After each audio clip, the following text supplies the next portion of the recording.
Consistency is the key to சக்ஸஸ்ன்னு சொல்லுவாங்க. So கன்சிஸ்டண்ட்டாக இருக்கிறது எனக்கு எந்த அளவு ப்ராக்ரஸ் கொடுத்துருக்கு அப்படின்றத அந்த வீடியோவில் பார்க்க போகிறோம்.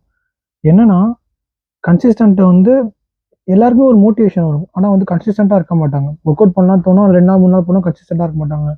யூடியூப் எடுத்துங்களேன், நான் வீடியோ போன நினைப்பேன், சில டைம் கன்சிஸ்டன்ட் ஆகாமல் நிறைய பேர் இருக்காங்க கூட ஆரம்பிச்சு. ஸோ என்னன்னா எல்லாருமே இன்ஸ்டண்ட்டாக சக்ஸஸ் வரணும் எதிர்பார்க்குறோம்.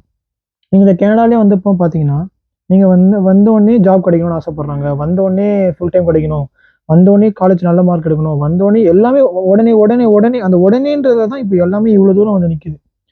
ஸோ எப்படின்னா, இப்போ நான் இங்கே வந்த அப்புறமா கண்டினியூஸாக பார்ட் டைம் ரொம்ப எஃபர்ட் போட்டு கன்சிஸ்டண்ட்டாக தேடிட்டே இருந்து ஒரு ஜாப் கிடச்சிது. ஃபுல் டைமும் கன்சிஸ்டண்ட்டாக தேடிட்டே இருக்கும்போது கிடச்சிது. ஸோ எல்லாமே இங்கே கன்சிஸ்டன்சி தான். ஆனால் இங்கே அப்படி யாருமே இங்கே நினைக்கிறது இல்லை.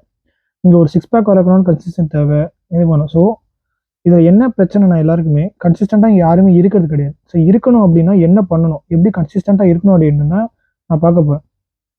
ஸோ நீங்கள் வந்து ஒரு கன்சிஸ்டண்ட்டாக ஒரு விஷயத்தை ஃபாலோ பண்ண போகிறேன்னு நினைக்கிறீங்கன்னா, அதை வந்து எடுத்தோடனே ரொம்ப டஃப்பாக ஃபிக்ஸ் பண்ணாதீங்க. ஓகே, இப்போ வந்துட்டு ஜிம்முக்கு போகணும்னு நினைக்கிறீங்க, காலங்கத்தால் 6 o'clock எழுந்துச்சு ஜிம்முக்கு போகணும் அப்படின்னு நினைக்காது. ஏன்னா அது முடியாது. ஸோ ஸ்லோவாக ஆரம்பிங்க. 7 o'clock போகலாம், அப்புறம் 6:30 மாற்றலாம், 6 o'clock மாற்றலாம்னு நினைங்க. அதுக்கப்புறம் போனோடனே வந்து அதிகமாக ஒர்க் அவுட் போடாதீங்க. பேசிக்காக ஸ்டார்ட் பண்ணுங்கள். அப்போ தான் உங்களுக்கு மேலே அது மேலே இன்ட்ரெஸ்ட் வர வச்சிங்க. அப்போ தான் உங்களுக்கு இன்ட்ரெஸ்ட் வந்துச்சுன்னா ஆட்டோமேட்டிக்காக அதில் கன்சிஸ்டன்ட் வரும். இப்போது எனக்கு சின்ன வயசில் இருக்கும்போது படிக்கணும்னு சொன்னால் கடுப்பாகும். நான் காலங்கத்தால் ஏஞ்சி படிக்க சொன்னால் எனக்கு படிக்க பிடிக்காது.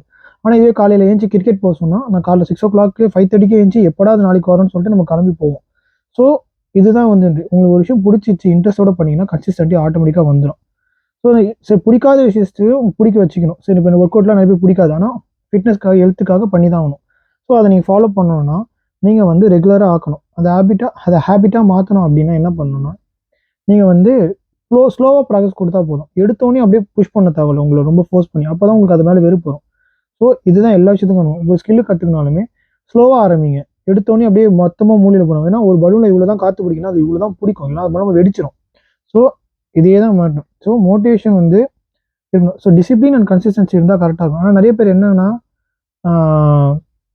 கரெக்டாக வந்து போகணும்னு நினைக்கிறாங்க, அதுதான் பிரச்சனை. ஸோ வந்து கரெக்டாக எப்பவுமே இருக்காது. பர்ஃபெக்ஷனாக பண்ணணும்னு விட கன்சிஸ்டண்டாக பண்ணணும்னு வச்சிங்கன்னா கரெக்டாக இருக்கும். ஸோ வேறு வீடியோ போனால் கமெண்ட் செக்ஷன் சொல்லுங்கள். மறக்காமல் சேனலை சப்ஸ்கிரைப் பண்ணுங்கள். தேங்க்யூ.